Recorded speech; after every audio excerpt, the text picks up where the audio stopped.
안녕하십니까. 법무법인 담정 정정주 변호사입니다. 성범죄 사건은 억울한 혐의에 연루될 가능성이 높은 범죄입니다. 성범죄의 보호법익은 성적 자기결정권인데 이러한 내심의 의사를 확인하기란 쉽지 않기에 서로 간의 오해가 자칫 성범죄로 불거질 수 있습니다. 최근 저희가 진행한 사건에서도 한 의뢰인이 억울한 강간 혐의를 받고 있었습니다. 모텔에서 동의해 성관계를 가진 뒤 강간죄 고소를 당했지만 다행히 신속히 저희 로펌을 찾아주셨기에 불기소 처분으로 끝날 수 있었습니다.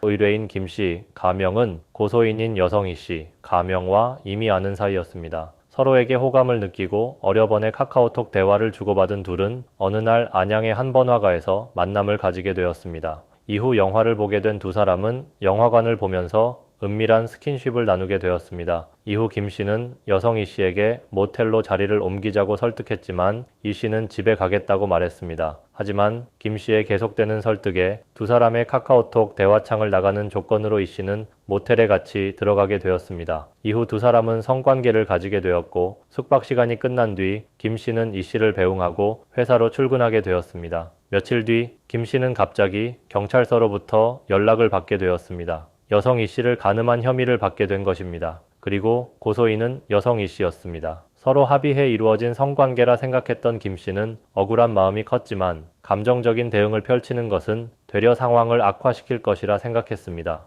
이에 침착하게 저희 로펌을 먼저 찾아주셨고 확실한 변론을 준비하게 되었습니다. 강간과 같은 성범죄의 핵시 쟁점은 상대도 동의한 정황을 밝히는 데 있습니다. 성적 자기결정이라는 것은 결국 내심의 의사이기 때문에 이에 대한 정황을 잘 살펴야 합니다. 즉, 고소인이 주장한 성관계 이전과 이후의 상황을 주시하여 고소인인 여성 이 씨 역시 성관계를 하는 데 있어 암묵적인 동의를 했다는 사실을 밝혀야만 의뢰인인 김 씨의 누명을 벗을 수 있는 상황이었습니다. 나아가 강간죄가 성립하려면 가해자의 폭행 우협박은 피해자의 항거를 불가능하게 하거나 현저히 곤란하게 할 정도의 것이어야 합니다. 이와 관련된 법원의 판결을 살펴보면 폭행 우협박이 피해자의 항거를 불가능하게 하거나 현저히 곤란하게 할 정도의 것이었는지 여부는 그 폭행 우협박의 내용과 정도는 물론 유형력을 행사하게 된 경위, 피해자와의 관계, 성교 당시와 그 후의 정황 등 모든 사정을 종합하여 판단하여야 한다고 판시한 바 있습니다. 저희 법무법인 담정은 고소인 이 씨가 주장하는 사건 발생 당시 전후의 태도와 성관계 직후의 고소인의 태도를 근거로 김 씨가 강제적으로 간음을 한 것이 아님을 주장하였습니다. 1. 모텔에 들어가기 전 상황 피의자 김 씨와 고소인 이 씨는 사건 당일 이전부터 카카오톡 메신저를 통해 과거 애인의 성기 크기를 비교하는 내용 등의 수위 높은 대화를 이미 주고받았습니다. 더하여 해당 사건 발생 전같이 영화를 관람할 때부터 이미 수위 높은 성적 접촉이 있었음을 주장했습니다. 만약 고소인 이 씨가 정말로 강제적인 성적인 관계를 강요당했다면 그러한 대화와 성적 접촉을 순순히 응했을 리 없다고 저희 로펌은 주장했습니다. 모텔에 들어가는 과정 역시 고소인 이 씨가 어느 정도 거부의 의사를 밝혔지만 김 씨의 지속적인 설득에 순순히 응한 점, 김 씨 역시 설득하는 과정에서 위협을 가하거나 물리력을 동원한 적이 없다는 점을 들어 이 씨의 온전한 의지로 모텔에 들어갔다는 사실을 주장하였습니다. 모텔에서 강제로 성관계를 강요하지 않은 정황 모텔에 들어간 두 사람은 침대에 누워 대화를 나누었습니다. 고소인이 주장한 대로 최초의 성관계를 시도했을 때 즉각 피해자가 피의자의 손을 밀쳐 그 즉시 접촉을 중단한 사실은 있었습니다. 하지만 이후에도 서로 키스를 주고받으며 결국 자연스럽게 성관계로 이어지게 되었습니다. 최초 1회 성관계를 가진 뒤 피해자가 울음 터뜨린 사실이 있긴 하지만 이후 2차례나 자연스럽게 성관계를 가지게 되었습니다.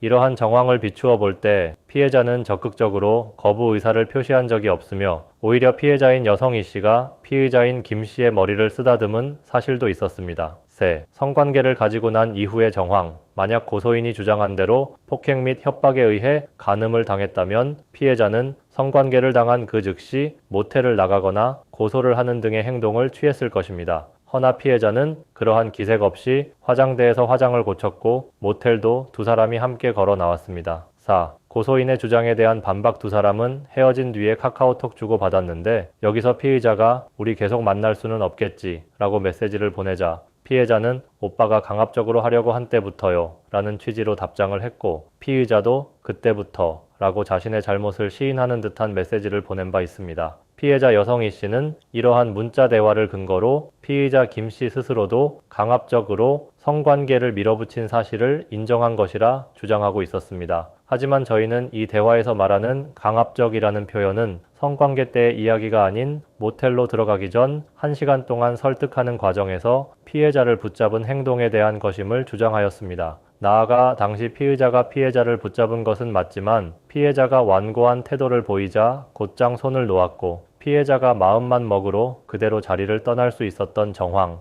혹여 이러한 행위가 강압적인 행위에 속한다 할지라도 이것이 성관계로 이어지는 시간 차이를 고려할 때 강간 혐의와 인과관계가 있다고 할 수도 없다고 주장하였습니다. 저희의 이러한 변호는 매우 신속하게 이루어졌는데 이에 따라 사건은 재판으로 넘어가지 않고 검찰 단계에서 불기소 처분, 혐의 없음으로 마무리될 수 있었습니다. 불기소 처분이란 검사가 형사사건의 피의자에 대해 법원에 공소를 제기하지 않는 결정을 말하며 피의자는 아무런 전과 기록도 남지 않습니다. 이렇듯 저희 법무법인 담정은 의뢰인을 위하여 상대방 여성의 고소장의 내용을 조목조목 반박하고 피해자 여성 역시 성관계에 암묵적으로 동의한 여러 정황, 나아가 피의자가 오랜 시간 설득을 한 점은 있지만 그것이 강간죄에서 말하는 폭행 및 협박의 유형력을 행사한 적은 없다는 사실 등을 객관적인 증거를 들어 반박하였고 결국 최선의 결과로 이어질 수 있었습니다. 자신이 진실로 결백한 것과 실제로 이를 입증하는 것은 별개의 문제입니다. 아무리 억울하다 할지라도 감정적인 대응 또는 수사기관이 알아서 누명을 벗겨주겠지라는 생각보다는 위 의뢰인처럼 최대한 신속한 대응을 펼쳐 불필요한 피해를 최소화해야 합니다.